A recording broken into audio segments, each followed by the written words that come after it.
The tomb was empty. It's a story we know. It's a story we've likely heard time and again, even if we only come to church on Christmas and Easter.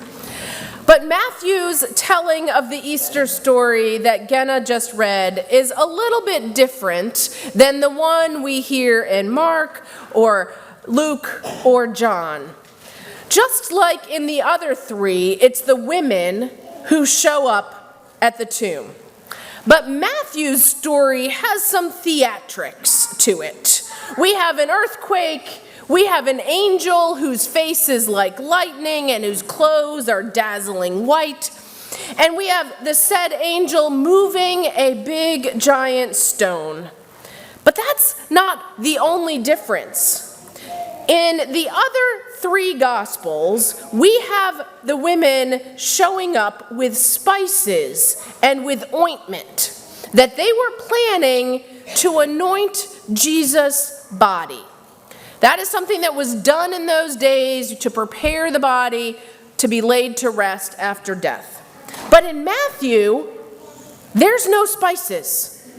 There's no ointment. They don't come to anoint a dead body.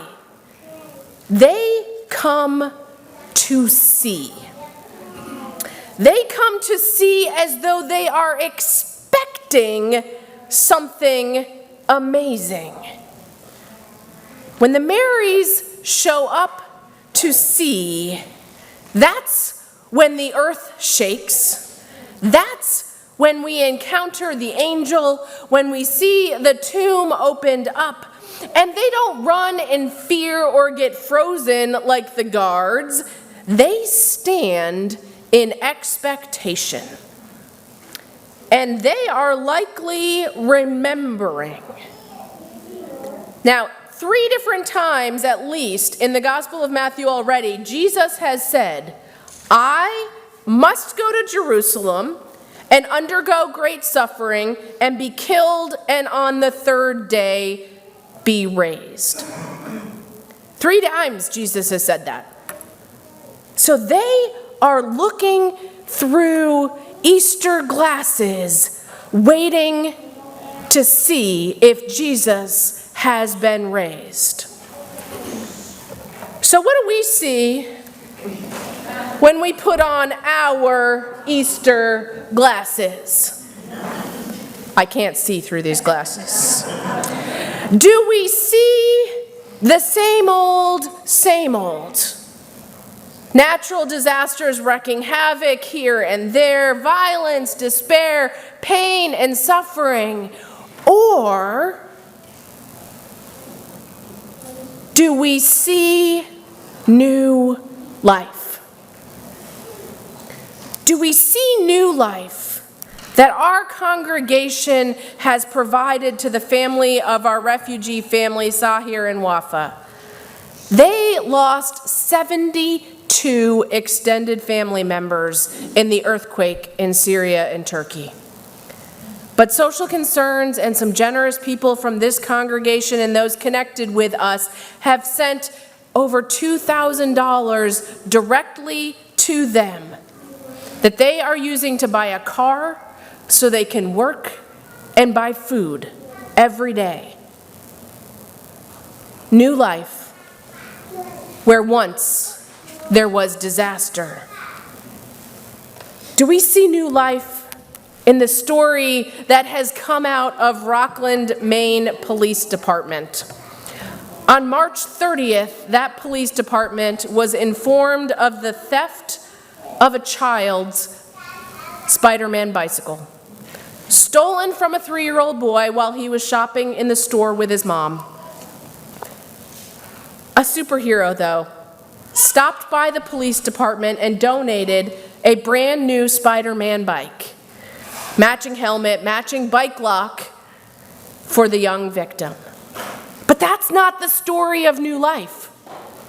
The new life comes when you know that the hero who bought that new bike is someone who currently lives in their car because they had to make a choice between paying rent and paying their car payment.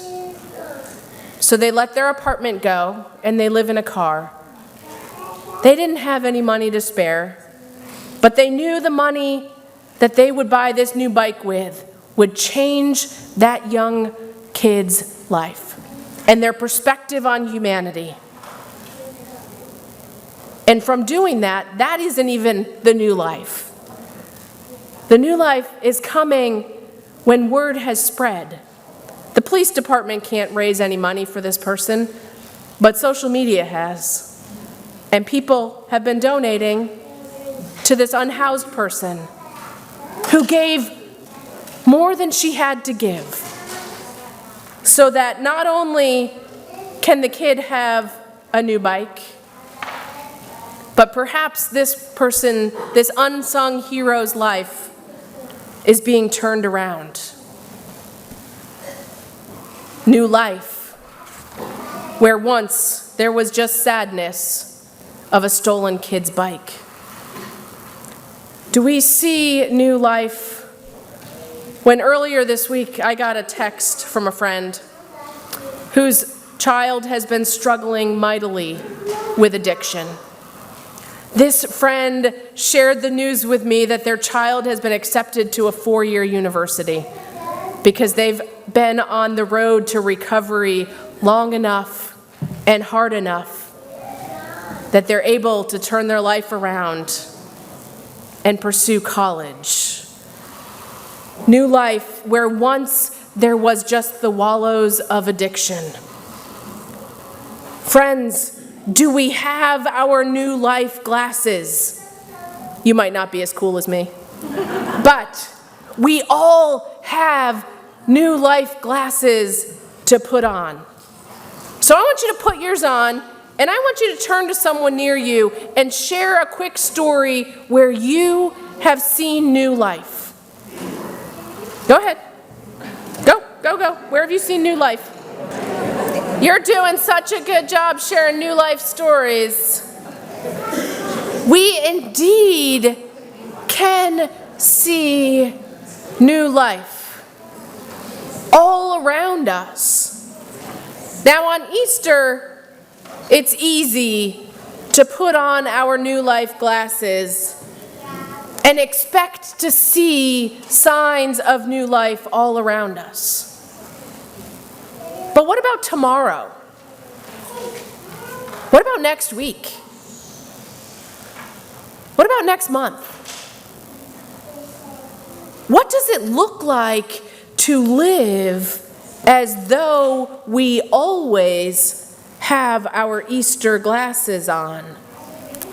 It might mean seeing life through the weeds.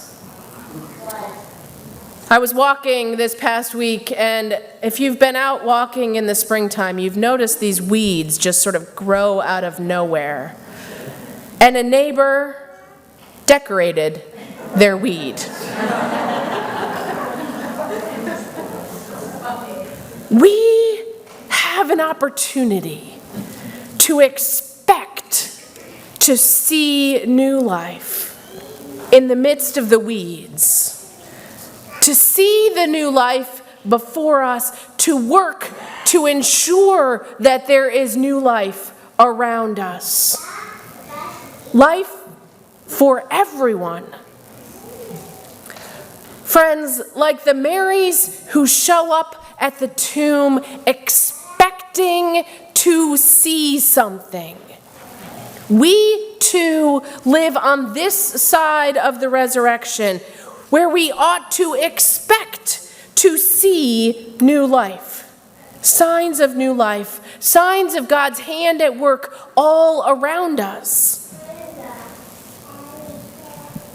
So don't lose your Easter glasses, friends. Keep them out. Keep them on. And embody the same excitement that the Marys had that first Easter, where they ran to tell the disciples what they had seen. Just like that.